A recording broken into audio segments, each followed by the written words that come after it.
오늘 예배 가운데 오신 여러분들 사랑하고 축복합니다. 하나님께서 오늘 예배를 통해 우리를 만나주시기를 원합니다. 아멘. 제가 개척하면서 가장 힘들었던 때가 언제였는가 생각해 보니까 건축위원장의 직분까지 맡았던 우리 김충복 안수 집사님 가정이 떠날 때가 아니었나 싶습니다.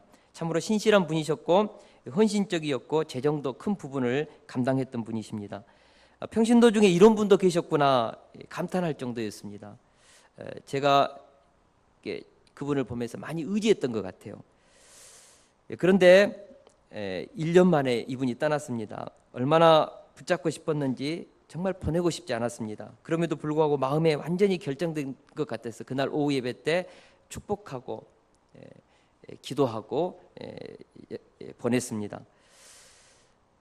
이전에 여러 명의 개척 멤버들이 떠났지만 정말 그래도 이분이 있으니까 마음에 좀 그래도 잡혔던 것 같아요. 근데 이분이 떠날 때 우리 교회 망하는 거 아닌가 그런 생각이 들었습니다. 그래서 마음속으로 얼마나 울었는지 모릅니다.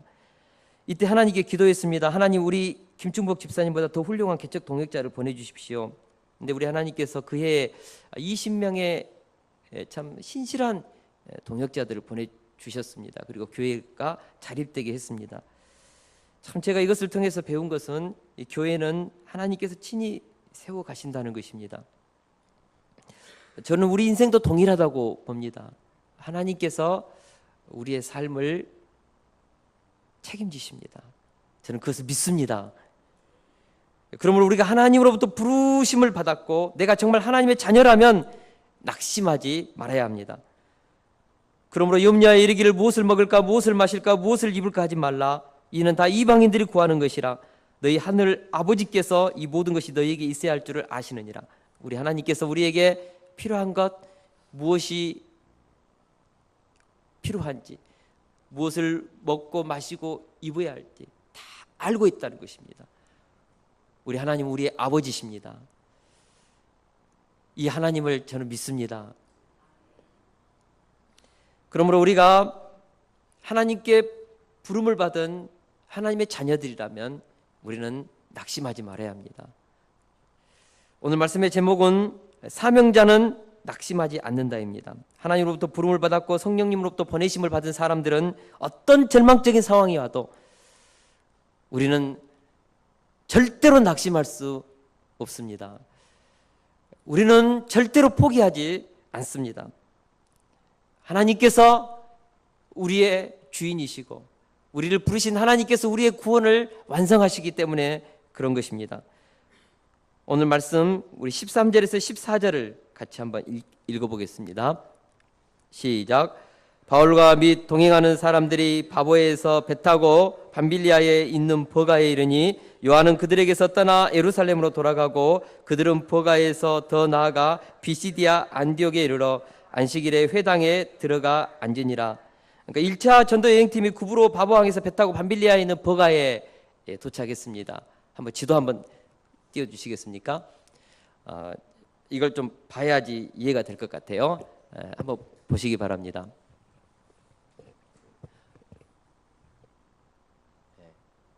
안디옥에서 실루기아로 구브로 섬이죠. 살라미에서 바보로 우리 앞쪽에 여기까지 있습니다.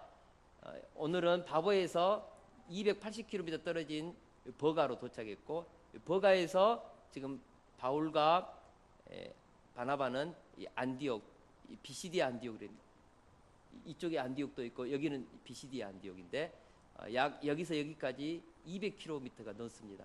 이쪽에는 큰 토로스 산맥이 있습니다. 지금 우리가 지금 1차 전도 여행을 계속 지금 따라서 가고 있는데 바로 이 버가에서 한 가지 정말 사건이 일어났습니다. 바로 그것이 무엇입니까?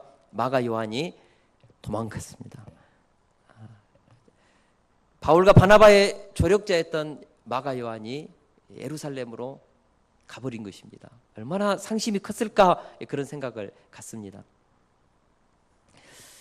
우리는 여기서 사명자로서 두 부류의 사람을 발견할 수 있습니다. 첫째 부류의 사람은 마가 요한.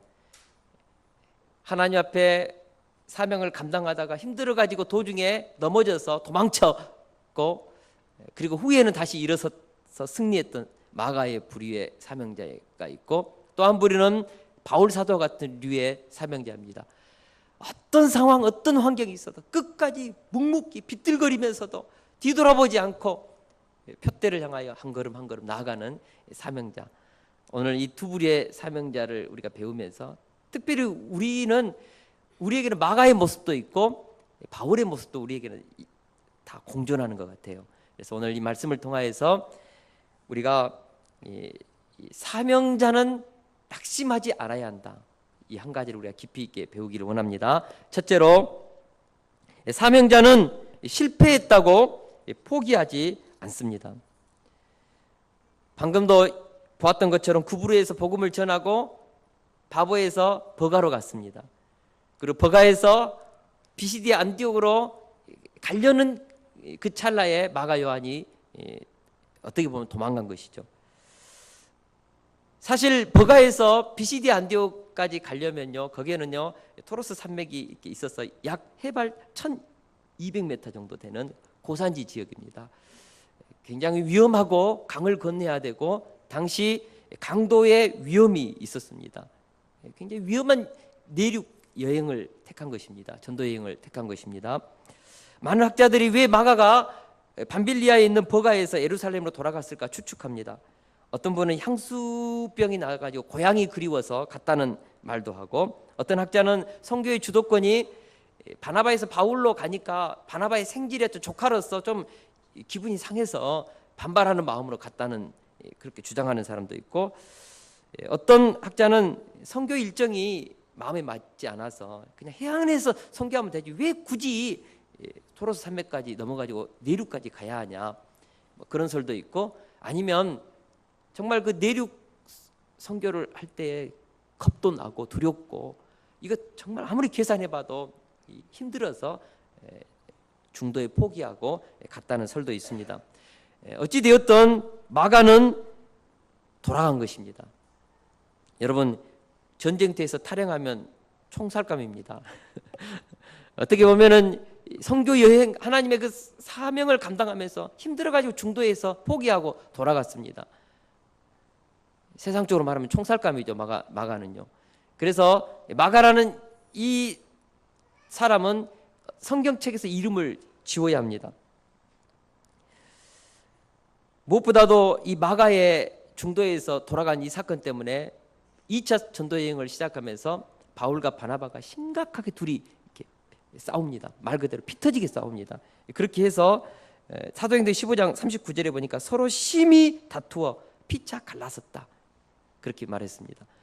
이 마가 문제가 바울에게는 큰 상처가 되었고 바울에게는 용납할 수 없었습니다.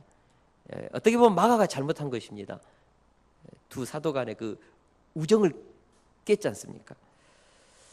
그런데 놀라운 것은 성경은 마가를 실패자로 보지 않는다는 것입니다. 베드로전서 5장 13절에 보면 사도 베드로는 마가를 내 아들 마가라고 부르고 있습니다. 골로새서 4장 10절에 보면 바울 사도는 마가가 자기와 함께 갇힌 자라고 말하면서 마가가 골로새 교회를 가면은 그를 환대하고 정말 깍듯이 존대히 여기라고 부탁합니다.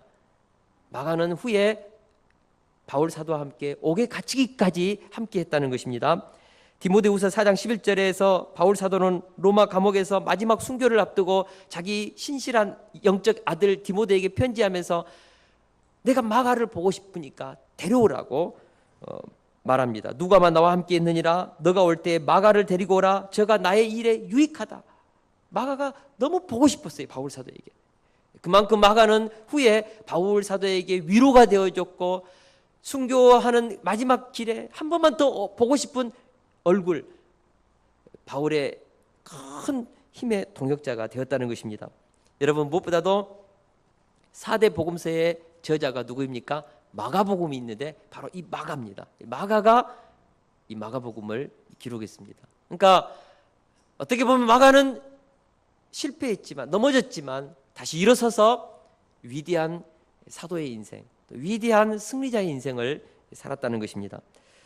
인생은 실패할 때 끝나는 것이 아니라 포기할 때 끝난다는 말이 있습니다. 실패했다고 끝나는 것이 아닙니다. 어느 누구도 마지막 숨을 거두기 전까지는 그 사람의 인생이 실패했다고 결론을 지을 수 없는 것입니다. 숨을 거두는 그 순간까지 그의 인생은 여전히 진행 중이며 그 옆에 배심원도 없습니다. 제가 이번 아시아 축구 8강전 이란 이라크전을 봤습니다. 아프리카 TV로 봤습니다. 얼마나 재밌게 봤는지요. 전반전, 전후반전 1대1 연장전에 가가지고 이라크가 한 골 넣었습니다. 와, 이제 우리 4강 상대는 이라크다. 근데 또 이란이 또 넣었습니다. 연장전 후반전 이제 거의 뭐 끝나갈 쯤에 이라크가 한 골 넣었어요. 그래서 진짜 이라크다 그랬는데 또 이란이 마지막 한 골 또 넣었습니다. 그리고 승부차기까지 갔거든요. 제가 이것을 보면서 경기는 종료될 때까지 종료된 것이 아니다, 이 생각을 했습니다. 여러분, 운동 경기는요 종료될까 휩쓸이 울리기까지 아직 끝난 것이 아닙니다.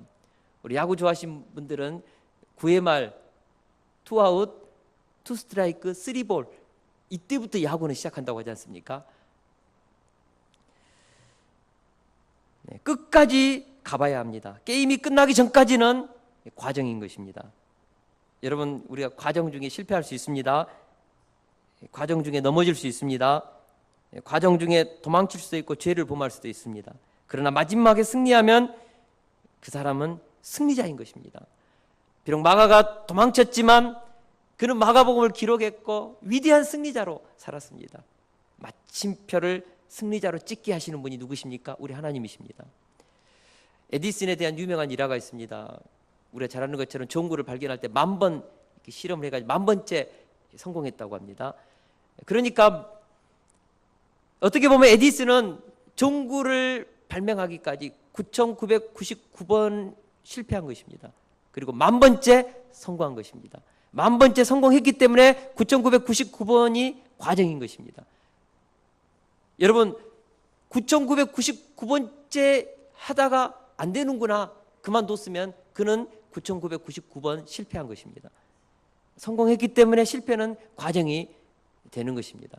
하나님은 우리의 실패를 과정으로 만드시는 하나님이라고 저는 믿습니다. 섭리 안에서 과정이 되게 하십니다. 성장의 발판이 되게 하십니다.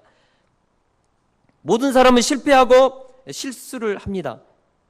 생각해 보십시오. 실수하지 않는 사람이 어디 있고 실패 한 번 안 하고 성공한 사람이 어디 있습니까? 알렉산더 포드는 인간은 실수하고 신은 용서한다는 유명한 말을 남겼습니다. 인간은 실수할 수밖에 없는 연약하고 불완전한 존재입니다. 그러므로 실패에 대한 잘못된 고정관념을 우리가 깨야 하는 것입니다. 제가 이번 앞주에 존 맥스웰이 쓴 인생의 성공 법칙이라는 책을 제가 이렇게 좀 읽으면서 굉장히 마음에 와닿아서 제가 이렇게 적어놓은 구절이 있습니다. 툴레인 대학의 경영학 교수인 리사 에이모스에 따르면 기업인들이 사업을 성공적으로 이끌기까지 평균 3.8번의 실패를 한다는 것입니다. 그러니까 어떤 사업체를 온전히 일으키기 위해서 최소한 4번의 실패를 다 겪는다는 거예요. 그럼에도 성공한 사람들의 한결같은 특징은 어떤 문제나 실수 혹은 잘못에도 흔들리지 않는다는 것입니다. 왜 그런가? 장애물들을 실패로 보지 않기 때문에 그렇습니다. 그런데 많은 사람들은 실패를 적으로 봅니다. 실패해서는 안 된다는 강박관념이 있습니다. 실패는 성공을 향한 과정이라는 것을 우리가 깊이 있게 받아들여야 하는 것입니다. 음악학 연구가인 엘로이즈 리스타트는 심지어 이렇게까지 말했습니다. 우리 자신을 실패하도록 허락하는 것은 우리 자신을 성공하도록 허락하는 것이다. 좋든 나쁘든 모든 사건은 살아가는 과정에서 한 단계인 것입니다. 그래서 실패하도록 여러분 허락하십시오. 그런 사람만이 성공을 허락받을 수 있다고 저는 믿습니다. 실패는 삶에 살아가는 과정일 뿐 그 이상 그 이하도 아닌 것입니다. 우리 하나님은 기회를 주신 분이십니다. 우리 하나님은 회복할 시간을 우리에게 주십니다. 두 눈이 뽑힌 삼손, 끊임없이 그 정말 여자 문제에 넘어졌던 삼손, 그러나 마지막에 하나님은 삼손에게 블레셋 원수들을 이길 수 있는 명예를 회복할 수 있는 의롭게 죽고 성경에 자기 이름을 남길 수 있는 축복을 허락해 주셨습니다. 할렐루야. 다윗이 밧세바를 범하고 무너졌을 때 하나님은 다윗에게 회개할 시간을 주셨고 회복시켜 주셨습니다. 베드로가 예수님을 3번 부인하고 세 번째는 저주하면서 부인하고 갈릴리 바다로 옛날 직업으로 돌아갔습니다. 그때 우리 주님은 신방 가셔서 요한 아들 시몬아 네가 나를 사랑하느냐 만져주시고 그의 상처난 마음을 끌어안아 주시고 사랑 고백하게 하시고 회복시키셔서 사도의 직분, 인류의 위대한 스승을 인생을 살도록 다시 한번 회복시키신 우리 주님을 보게 됩니다. 오늘 마가도 동일합니다.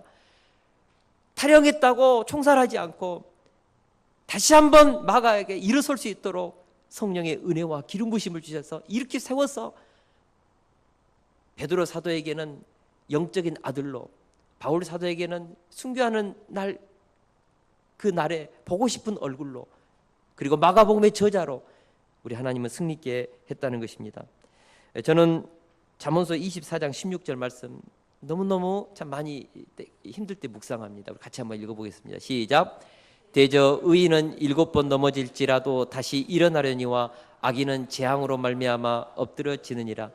의인은, 하나님의 선택한 사람은 7번 넘어져도 일어나요. 누가 이렇게 세워주는 것입니까? 하나님이 이렇게 세워주십니다. 은혜로 세워주십니다.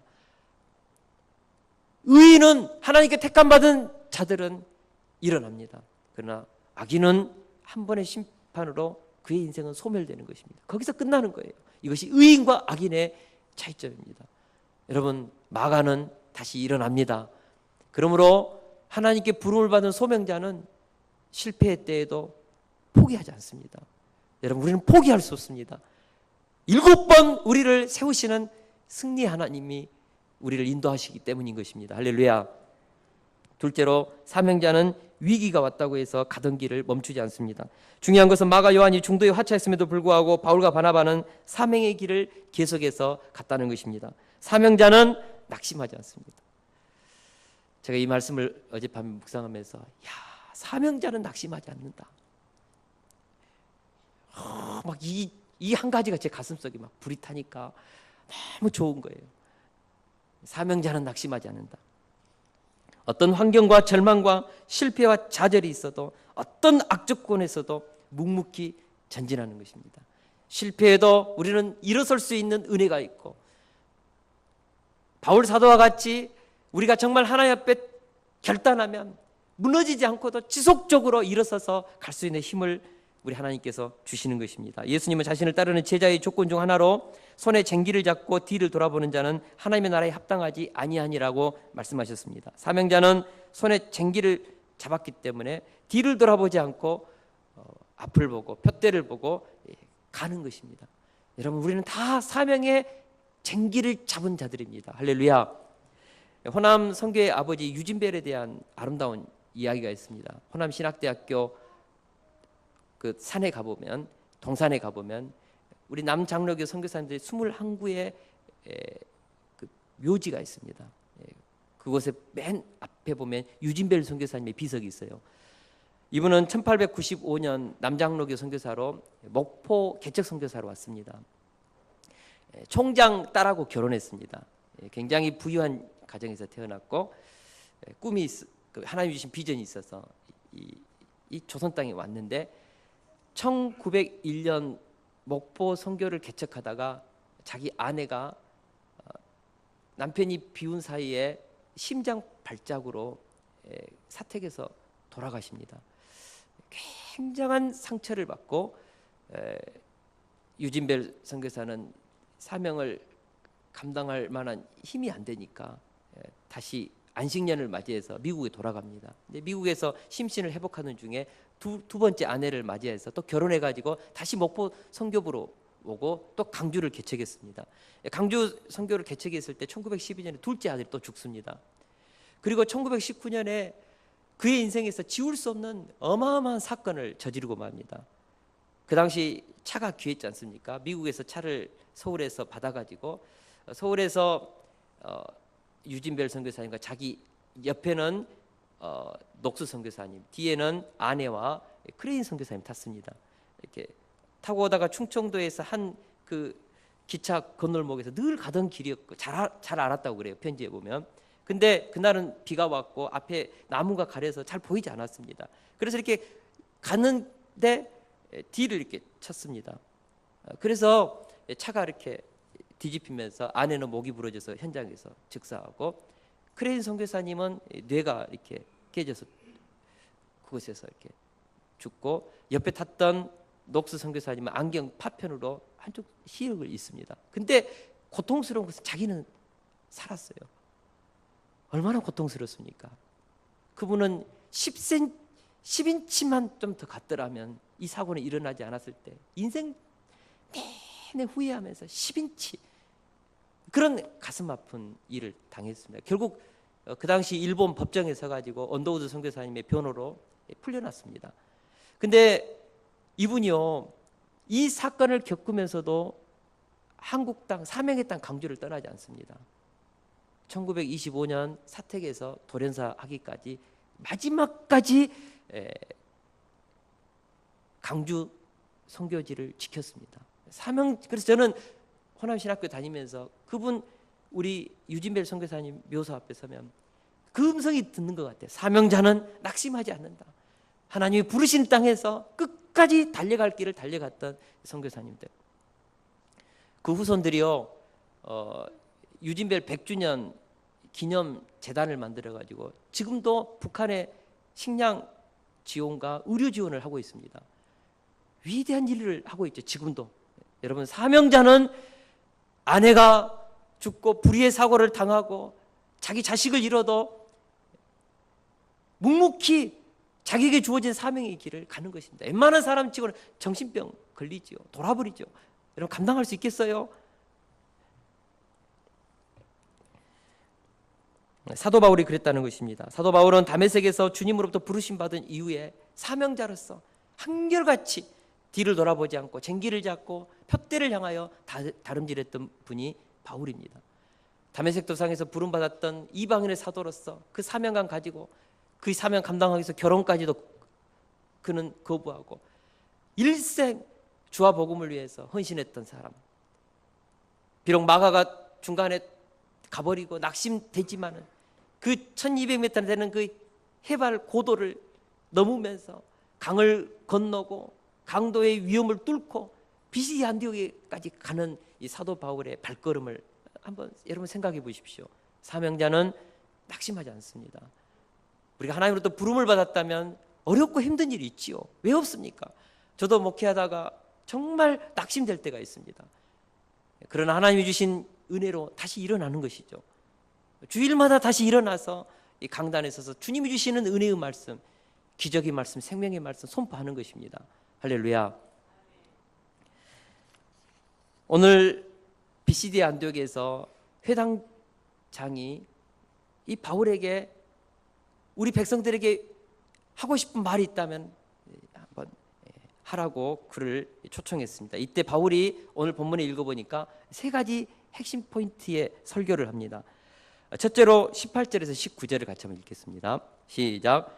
광야에서 약 40년간 그들의 소행을 참으시고 가나안 땅 7족속을 멸하사 그 땅을 기업으로 주시기까지 약 450년간이라. 바울 사도에게 하나님은 어떤 분이신가?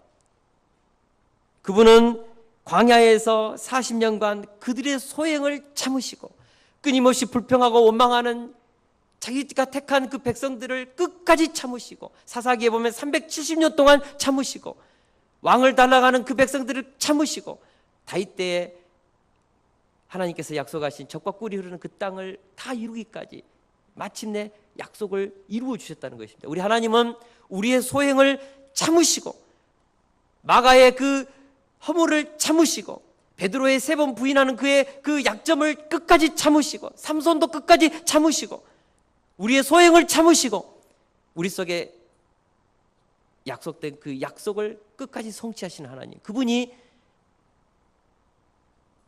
우리 하나님이십니다.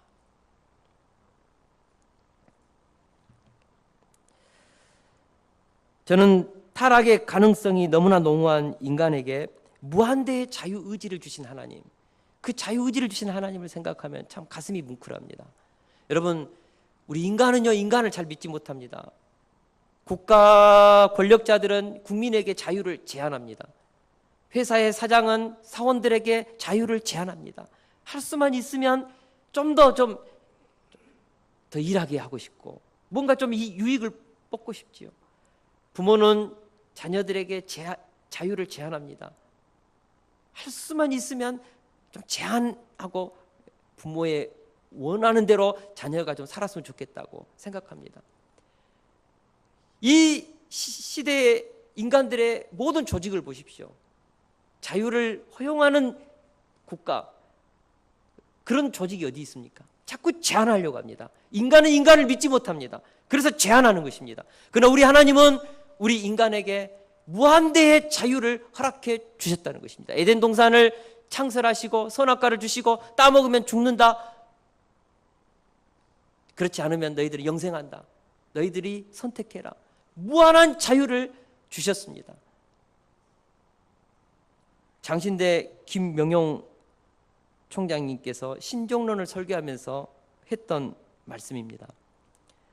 인간 창조는 하나님이 겪으실 고난이 전제된 행위로 하나님은 사람이 행할 악에 대한 책임으로 자신이 죽을 결심도 이미 하셨다. 만약 아담과 하와가 선악과를 따먹으면 그 책임으로, 자유를 부여하신 그분의 책임으로 자신이 죽을 것을 결심하고 인간에게 무한대의 자유를 허락하신 것입니다. 하나님은 우리의 자유를 제한하지 않으셨습니다. 타락한 우리를 살리기 위해서 독생자까지 내놓을 각오하고 우리에게 자유를 주셨다는 것입니다. 저는 이것이 우리 하나님이라고 믿습니다. 우리 하나님의 본성이십니다. 할렐루야. 우리 하나님은 우리의 연약한 죄성까지도 끝까지 참으시고 약속을 성취해 가시는 하나님이시다. 이것을 바울이 깊이 있게 깨달았다는 것입니다. 둘째로 하나님은 마음에 맞는 자를 통해서 뜻을 성취하시는 분이십니다. 우리 21절에서 22절을 같이 한번 읽겠습니다. 시작. 그 후에 그들이 왕을 구하거늘 하나님이 베냐민 지파 사람 기스의 아들 사울을 40년간 주셨다가 패하시고 다윗을 왕으로 세우시고 증언하여 이르시되 내가 이새의 아들 다윗을 만나니 내 마음에 맞는 사람이라 내 뜻을 다 이루리라 하시더니, 하나님은 끝까지 불순종한 자들은 패하시지만 순종하는 자들은 하나님께서 하나님의 뜻을 이루는 축복의 통로로, 기적의 통로로, 하나님의 영광의 통로로 쓰십니다. 여러분, 사울과 다윗의 도덕적 윤리적 차이점이 어느 정도 될까요? 사울이나 다윗이나 거기서 거기입니다. 타락한 본성을 가졌다는 점에서는 별로 큰 차이가 없습니다.